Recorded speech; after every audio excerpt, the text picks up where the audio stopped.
Dan yang paling penting, dalam tempoh 2 minggu berturut-turut ini, saya rasa rakyat dah cukup tengok dengan jelas bahawa UMNO Barisan Nasional kita dah tahulah, tak payah nak ceritalah.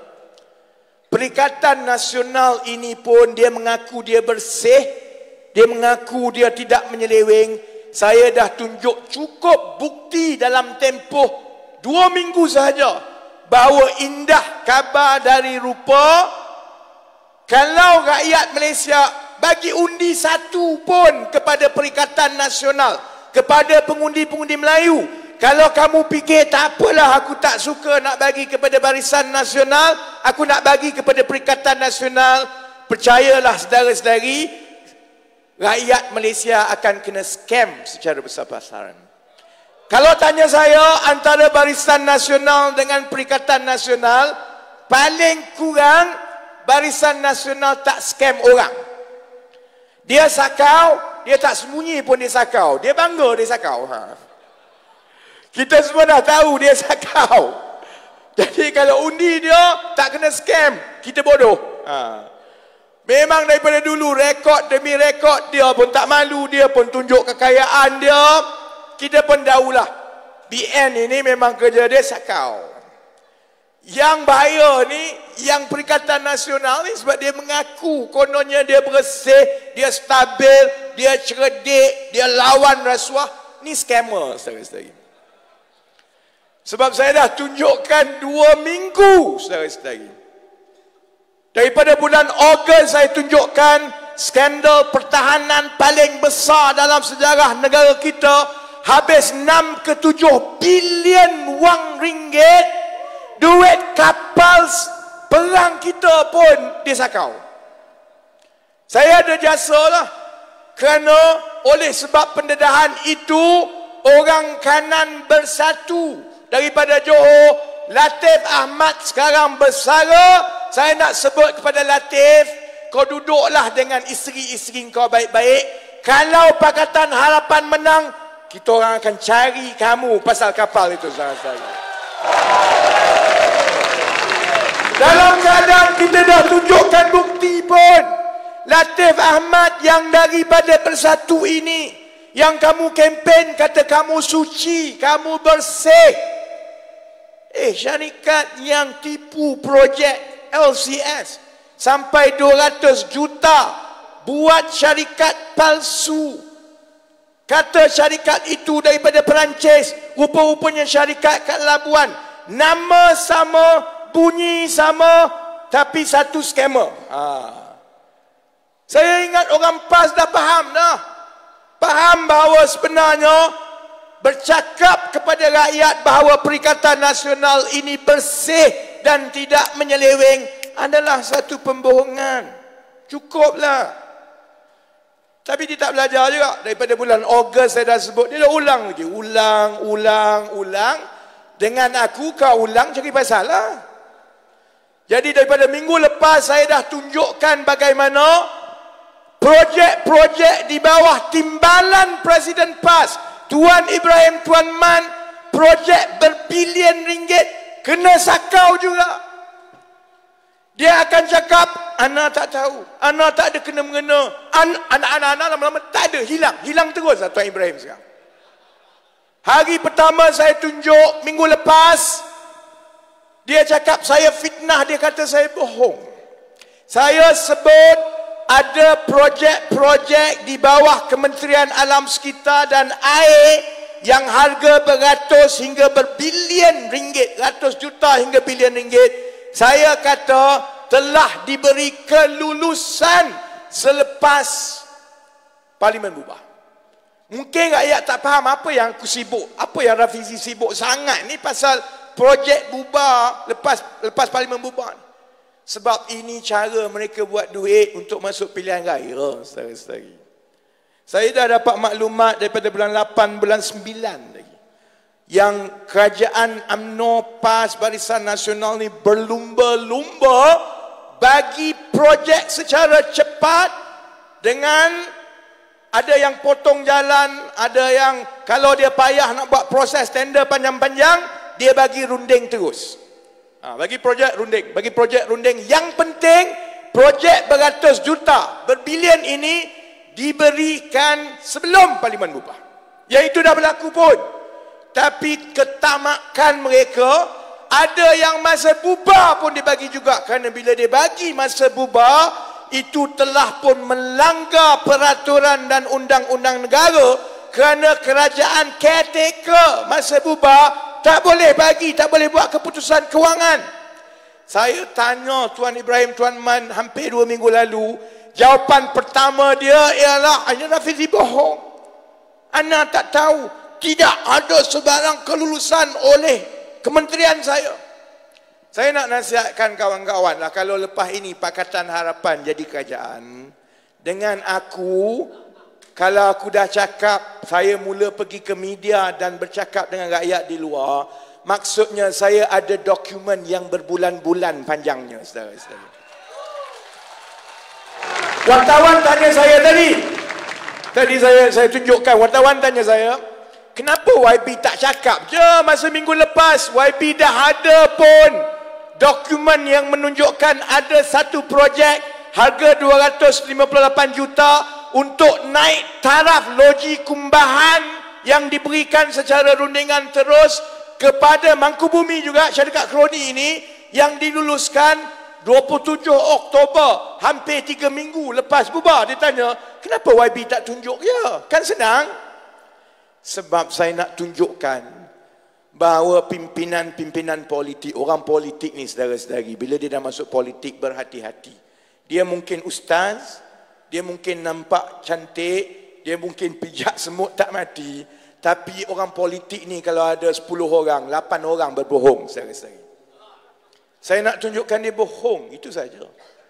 Saya dah ada dah, saya dah tahu daripada 2 minggu lepas. Saya nak tengok sama ada dia bercakap benar dengan rakyat ke tidak. Sebab orang politik ni dia rasa dia boleh lepas. Curi duit, orang tanya dia deny, dia nafi. Dia harap orang bongkar dia dulu baru dia nak mengaku. Jarang sangat ada orang politik ni yang bila kita tanya, dia terus minta maaf, betul saya buat silap, tanpa perlu kena bongkar, londeh dan diaibkan di mata rakyat. Dan itulah yang berlaku kepada Tuan Ibrahim, Tuan Man, saudara-saudari. Saya tak rasa dia ambil duit, tapi dia lupa bahawa sebagai menteri kanan yang jaga peruntukan yang paling besar, berbilion-bilion untuk projek Tebatan Banjir. Kalau kamu culas, kalau kamu malas, kalau kamu tak cekap dan kamu menjadi sebahagian daripada sistem yang mensakau duit rakyat, maknanya kamu juga telah pecah amanah. Kerana rakyat bayar gaji kamu sebagai menteri bukan semata-mata untuk masuk ambil gaji. Rakyat bayar kamu berpuluh-puluh ribu sebulan supaya kamu teliti setiap satu perkara, supaya kamu jaga duit rakyat lebih daripada kamu jaga duit kamu sendiri. Sebab itu amanah. Jadi kalau kamu masuk, kamu buat bodoh, kamu tak tahu, saudara-saudari. Sebab itu saya kata kepada kawan-kawan PAS, nak jadi kerajaan, okey, ada cita-cita nak dapat jawatan tinggi, boleh. Tapi balik belajar supaya boleh mentadbir dengan baik dahulu sebelum kamu nak jadi menteri. Hari ini juga saya tunjukkan undang-undang pilihan raya tak boleh lepas pukul 12.30 malam, malam terakhir atau tiap-tiap malam? Malam terakhir. Okey ya. Malam terakhir. Okey, betul. Jadi saya minta lebih 5-6 minit sebab saya nak cerita pasal meriam juga. Hari ini juga yalah ni BN lah, saya nak sebut kepada BN. Orang lain kau boleh bully. Bila dia tengok dalam 2 minggu berturut-turut ni, momentum kita makin deras. Saya tidak perlahan, tak slow lagi ni. Terus tiap-tiap hari tembak, tiap-tiap hari bongkar. Jadi dah hampir nak habis pilihan raya, mereka hilang punca.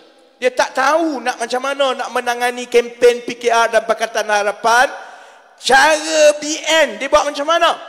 Dia hantar SPRM untuk serbu dan juga tahan budak-budak saya dah 2 hari dah, saudara-saudari.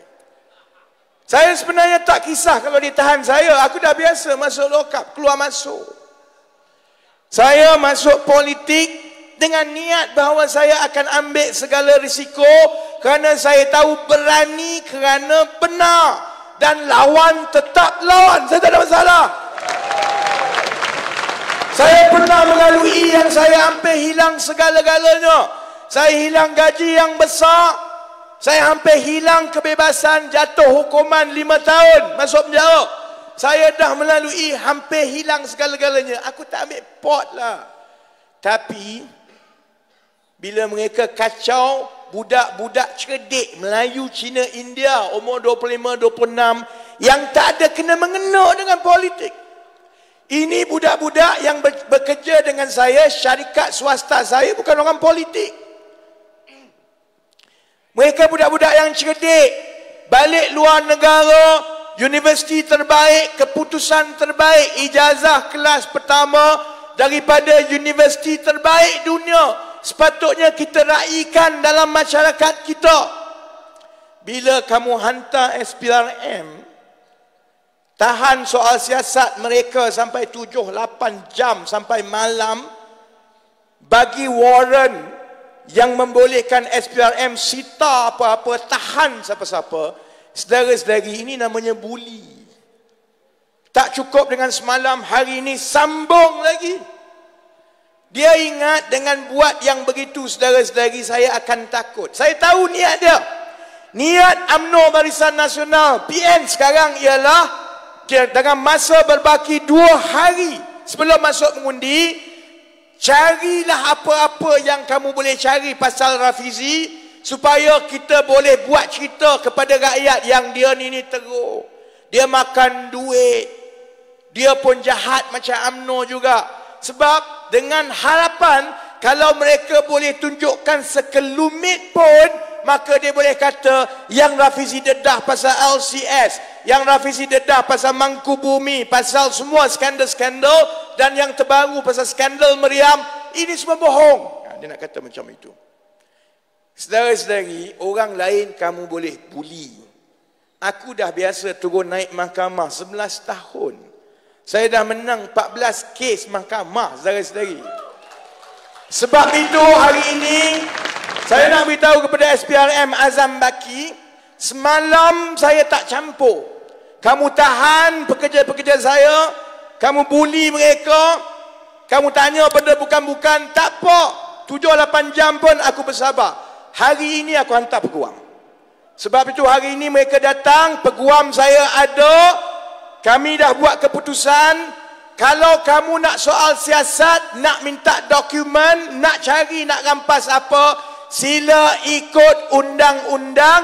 Peguam saya telah memberikan surat, sebarang maklumat perkara yang kamu nak, yang tidak mengikut undang-undang, jumpa kita di mahkamah esok.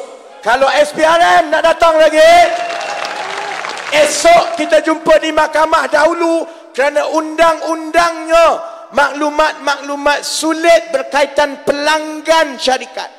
Maklumat-maklumat sulit yang dikawal oleh kerahsiaan pelanggan, kerahsiaan bank, itu semua perlu dapat kelulusan dari mahkamah tinggi dahulu. Bukan kau boleh datang dengan bawa satu warrant, geledah dan ugut boleh tahan sesiapa.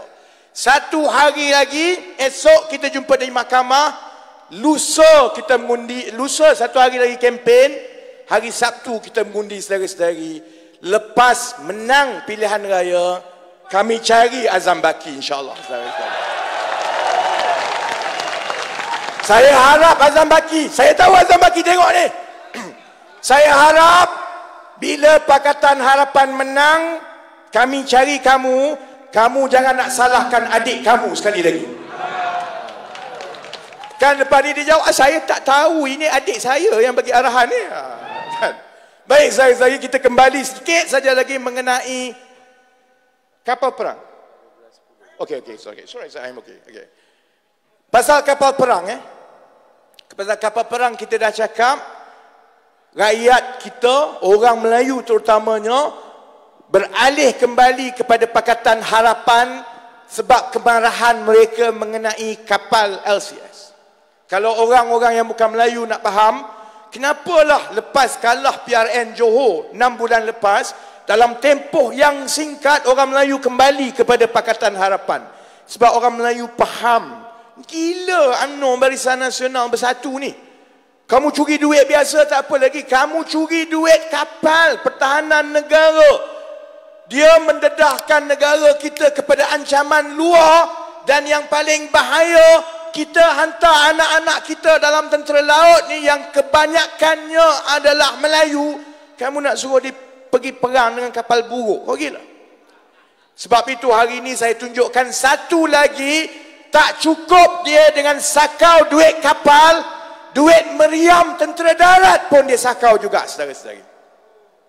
Saya dah dedahkan bulan Oktober lalu bahawa projek 854 juta ringgit untuk naik taraf meriam artileri tentera darat telah diberikan secara rundingan terus kepada satu syarikat nama MA Analytics.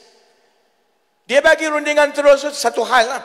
Dia bagi rundingan terus kepada syarikat umur 3 tahun. Baru 3 tahun. Tak pernah tahu apa dia pasal meriam. Syarikat budak-budak umur 20-an, 30-an. Pun tak apa lagi, saudara-saudari.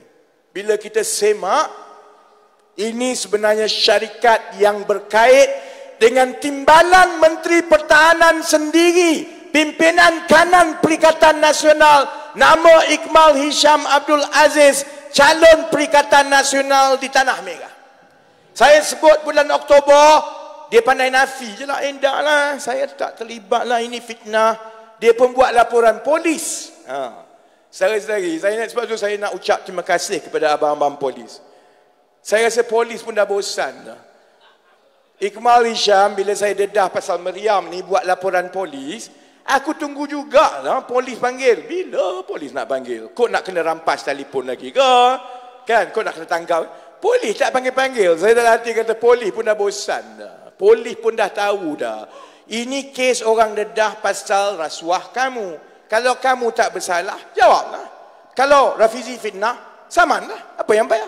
Jangan gunakan polis. Jadi sampai sekarang, satu-satunya benda yang dia buat ialah dia lapor kepada polis. Polis pun bosan dah nak melayan semua. Saya tunggu-tunggu, dia ingat aku lupa. Dia rasa agaknya lega. Okey. Rafizi tak sambung lagi, okeylah, boleh masuk pilihan raya, nampak suci, menang sekali lagi kan. Hari ini saya tunjukkan secara terperinci bagaimana mereka menubuhkan syarikat demi syarikat yang berkait dengan MA Analytics. Tapi bila kita tengok satu persatu, syarikat-syarikat ini semuanya berkait dengan anak dia dan isteri dia. MA Analytics ada 2 pemilik. 50%. Seorang pemilik itu muda lagi, umur lebih kurang tak sampai 40 pun, nama Karim. Abdul Karim Hamzah. Bila tengok Abdul Karim Hamzah ni, kita tengok semua apa lagi syarikat yang Abdul Karim Hamzah ni ada. Dia ada satu syarikat bernama Ilhamin Sendirian Berhad. Tengok Ilhamin Sendirian Berhad, kantoi. Ada 4 orang pemegang saham. Seorang ni Karim Hamzah yang MA Analytics. Seorang lagi pemegang saham terbesar dalam Ilhamin, nama dia Ikmal Hazlan Ikmal Hisham, anak kepada timbalan Menteri Pertahanan. Saya ingat cukup sampai kat situlah. Tengok lagi seorang pemegang saham, nama Azmi. Semak, Azmi itu pula ada satu lagi syarikat. Dalam syarikat itu, seorang lagi pemegang saham terbesar ialah seorang yang bernama Norihan Ayub. Siapa Norihan Ayub? Isteri timbalan Menteri Pertahanan. Tengok seorang lagi nama Nazri, pemilik saham dalam Ilhamin. Semak semua syarikat yang Nazri ada. Dia ada satu syarikat nama Hikmat Abadi Sendirian Berhad, anak dia pemegang saham dalam itu. Semak alamat Hikmat Abadi, alamat yang sama yang digunakan oleh MA Analytics, di tempat yang sama, syarikat yang sama. Jadi dia nak pusing kat mana lagi? Zaman sekarang ini kita boleh semak, saudara-saudari. Kalau nak tipu, belajar dari jodoh. Kalau tipu setakat koman-koman style JB ni, tak payahlah aku jumpa. Kecuali kau pergi buat kat luar negara, tu tak boleh buat apa-apa. Duduk kat China jauh-jauh. Tu lain cerita sikit. Jadi sebab itu, 12.10 saya kena tutup. Saya harap seluruh Malaysia, pengundi Melayu, Cina dan India faham tanggungjawab saudara-saudari seperti mana pengundi-pengundi di JB tunjukkan malam ini, bahawa tanggungjawab kita ialah letakkan kerajaan yang paling cerdik, paling baik, paling jujur, dan bukan sahaja mendabik dada mengaku bersih, tetapi berani mengisytiharkan harta sebab benar-benar bersih, saudara-saudari. InsyaAllah kita berbaki 2 hari dan insyaAllah saya doakan keadaan terkini kiraan kita akan menang 90 kursi. Saya harap dalam 2 hari lagi kita boleh buat lonjakan sampai kita melepasi 100 kerusi, dan insya-Allah kita akan diberi amanah dan mandat untuk bentuk kerajaan baru menjelang minggu depan, saudara-saudara.